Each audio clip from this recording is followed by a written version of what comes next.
आशा की नजरों में डर था, लेकिन प्रिया की आंखों में एक खतरनाक आइडिया चमक रहा था।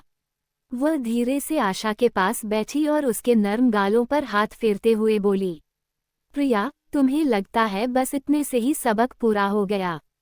नहीं, मेरी प्यारी आशा, अब तो खेल शुरू होगा। आशा ने घबराकर पूछा, मतलब?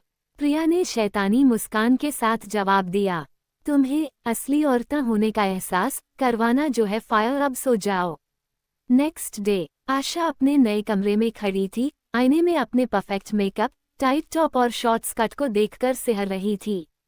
प्रिया ने उसके लिए एक स्पेशल ड्रेस अप सेशन रखा था।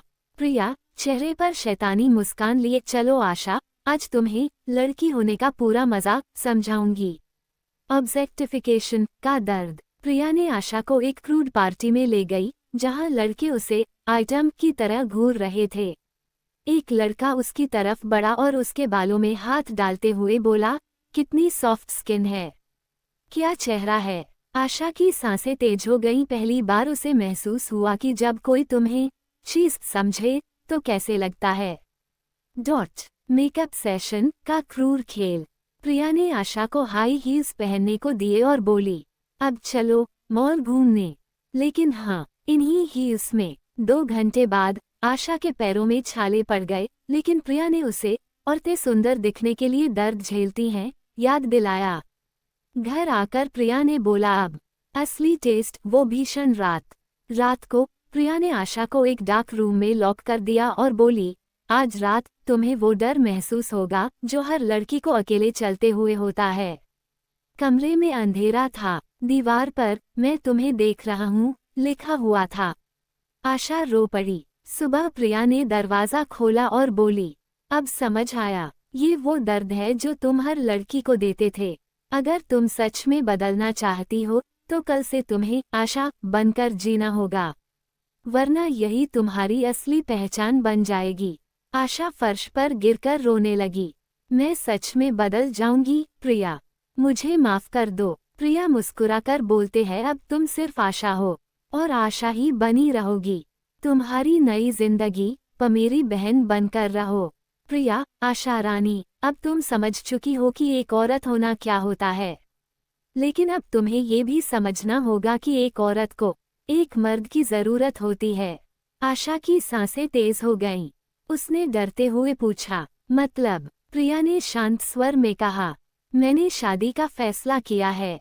आशा शौक के साथ, किसकी शादी और किससे? मेरी शादी विशाल के साथ। कौन विशाल?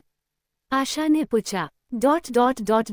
विशाल हमेशा से आशीष से नफरत करता था, क्योंकि आशीष ने एक बार विशाल की बहन को धोखा दिया था। जब प्रिया ने आशीष को आशा बना दिया तो विशाल को ये सब पता चला। उसने प्रिया से संपर्क किया और आशा को सबक सिखाने की साजिश रची। आशा घबरा गई, वर बोली, ऐसा मत करो। प्रिया ने कहा, अब तो कुछ नहीं हो सकता।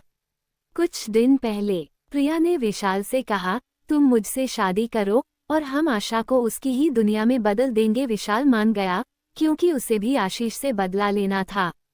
शादी की तैयारियां आशा के लिए शर्मिंदगी। प्रिया ने आशा को अपनी छोटी बहन के रूप में पेश किया और उसे शादी की सारी तैयारियां करने को कहा। आशा को मेहंदी, सिंदूर और चूड़ियां पहननी पड़ी जैसे कोई असली दुल्हन हो। विशाल का मजाक। विशाल ने शादी से पहले आशा को घुटने टिकवाकर अपने जूते चाटने को कहा। आशा ने मना किया तो प्रिया ने धमकी दी, अगर तुमने विशाल की बात नहीं मानी तो तुम्हें हमेशा के लिए पूर्ण औरत बना दिया जाएगा। आशा मान गई और उसे वह सब करना पड़ा। विशाल के साथ प्रिया की शादी। प्रिया ने विशाल से शादी की, वही विशाल जो आशीष का पुराना दुश्मन था। शादी में आशा को प्रिया की छोटी बहन बनकर सबका आशीर्वाद लेना पड़ा। विशाल ने आशा को घर की नौकरानी बना दिया। प्रिया अब उसे बहन कहकर बुलाती थी, लेकिन वो हमेशा आशा को बेइज्जत करती। रात को जब प्रिया और विशाल अपने कमरे में जाते तो आशा को दरवाजे के बाहर बैठकर उनकी आवाजें सुननी पड़ती और यह सोचकर तड़पना पड़ता कि काश मैं अभी भी आशीष होता। एक दिन विशाल ने आशा को अपने पास बुलाया और कहा, तुम्हारी बहन ने बताया तुम्हारा असली राज, लेकिन चिंता मत करो, हम तुम्हें औरत बनाकर ही रखेंगे और ये राज किसी को नहीं बताएंगे। और मुस्कुरा दिया। उस रात प्रिया ने आशा को विशाल के सामने नाचने को कहा। आशा ने मना किया तो प्रिया ने उसे याद दिलाया, अगर तुमने हमारी बात नहीं मानी तो हम तुम्हें वापस लड़का बनाने की बजाय हमेशा के लिए एक पूर्ण औरत बना देंगे। अब आशा की जिंदगी प्रिया और विशाल की गुलाम बनकर रह गई थी। सुबह उनका नाश्ता बनाना, शाम को विशाल के पैर दबाने, रात को प्रिया के कपड़े पहनकर उनका मनोरंजन करना।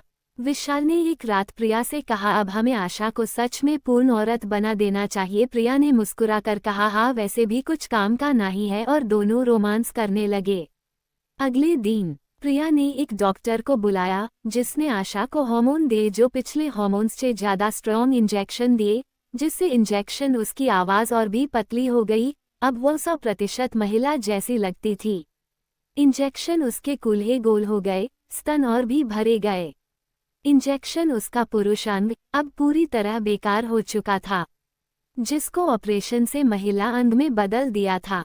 डॉक्टर ने मुस्कुराते हुए कहा, अब तुम सच्ची औरत हो और हमेशा रहोगी। प्रिया और विशाल ने आशा से कहा, अगर तुम्हें हमारे साथ रहना है तो हमारी एक बात माननी पड़ेगी, तुम्हें वॉचमैन से शादी करनी होगी। आशा रोक पड़ी और उसके पास कोई रास्ता नहीं था तो मान गई। दुल्हन बनाने की तैयारी। विशाल ने घोषणा की, अब हम तुम्हें किसी एक वॉचमैन से ब्याह देंगे जो तुम्हें अपनी नौकरानी और खिलौने की तरह इस्तेमाल करेंगे। प्रिया ने आशा को लाल चूड़ियां और सिंदूर पहनाया और उसके गालों पर थप्पड़ मारते हुए कहा, अब रो नहीं, दुल्हन तो खुश होती है। आशा की शादी वॉचमैन से हो चुकी थी। रोज वॉचमैन के साथ रात गुजरनी पड़ती थी। एक दिन विशाल ने प्रिया कहा कि मैं एक रात में आशा को सबक सिखाना चाहता हूँ। प्रिया ने मुस्कुराते हुए कहा, मैं समझ गई, कौन सा सबक सिखाना चाहते हो तुम आशा को, और मुस्कुराते हुए कहा, क्यों नहीं, जरूर सबक सिखाओ। एक रात विशाल ने आशा को अपने कमरे में बुलाया और कहा, आज रात तुम मेरी बनोगी। आशा ने मना किया तो विशाल ने उसे बेहोश करने वाली गैस सूंघा दी। जब होश आया तो उसने खुद को बेड पर नंगा पाया और उसकी जांघों पर खून के निशान थे। प्रिया दरवाजे पर खड़ी मुस्कुरा रही थी। अब तो तुम पूरी तरह स्त्री हो गई हो, बधाई हो। अब आशा बोलती भी तो केवल महिला की तरह, चलती भी तो लड़कियों जैसी, सोचती भी तो एक औरत की तरह। एक दिन जिस वॉचमैन के साथ आशा की शादी हुई थी वह प्रिया विशाल से कंप्लेंट करता है कि वो उसका साथ नहीं देते और हमेशा रोती रहती है। प्रिया और विशाल ने उसे एक मानसिक अस्पताल में भर्ती करा दिया, जहां डॉक्टर उसे बताते, तुम हमेशा से एक औरत थी, बस तुम्हें भ्रम हो गया था कि तुम लड़का हो।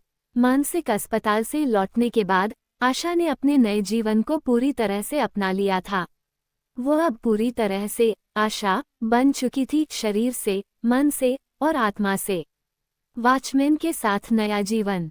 सोसाइटी में सबको पता चल गया कि आशा वॉचमैन की पत्नी ही, और वो भी ये मान गई थी। सुबह सुबह वह अपने पति के लिए चाय बनाती, उसके जूते पॉलिश करती और प्यार से उसे विदा करती। समय के साथ आशा ने 2 सुंदर बच्चों को गोद लिया, एक प्यारी सी बेटी और एक होनहार बेटा। जब वह अपने बच्चों को गोद में लेकर लोरी गुनगुनाती तो उसकी आंखों में वही ममता झलकती जो किसी सच्ची माँ में होती है। आशा अब प्रिया के घर नियमित रूप से आती, उनकी प्रेगनेंसी में उसकी देखभाल करती। वह विशाल के सामने सर झुका के कहती, सर, आपके बेटे को मेरी दुआएं लगें। प्रिया उसे प्यार से मेरी छोटी बहन कहकर बुलाती, जबकि विशाल की नज़रों में अब किसी प्रकार का गुस्सा नहीं था। रात में, कभी कभी रात में जब चांदनी उसके चेहरे पर पड़ती तो उसे धुंधली सी याद आती, एक ऐसे युवक की जिसका नाम आशीष था। परंतु अगले ही पल वह अपने सिंदूर से भरे मान को छूकर मुस्कुरा देती, नहीं, वह तो कोई सपना था। मैं तो जन्म से ही आशा हूँ। समाज में नई पहचान। सोसाइटी वाले उसे आदर्श पत्नी और माँ के रूप में जानते थे। कभी वो अपने पति के गांव जाती तो उसके सास ससुर उसकी सेवा भावना से प्रसन्न रहते। उसका पति उसे अपने जीवन का उपहार मानता था। एक शाम जब आशा अपने बच्चों को लेकर मंदिर जा रही थी तो रास्ते में प्रिया विशाल और उसके बच्चों के साथ मिल गई। प्रिया ने पूछा, खुश हो न? आशा ने शांत मुस्कान के साथ जवाब दिया, हाँ दीदी, बिल्कुल। कैसी लगी स्टोरी कमेंट में जरूर बताएं और न्यू स्टोरी के लिए कमेंट करें।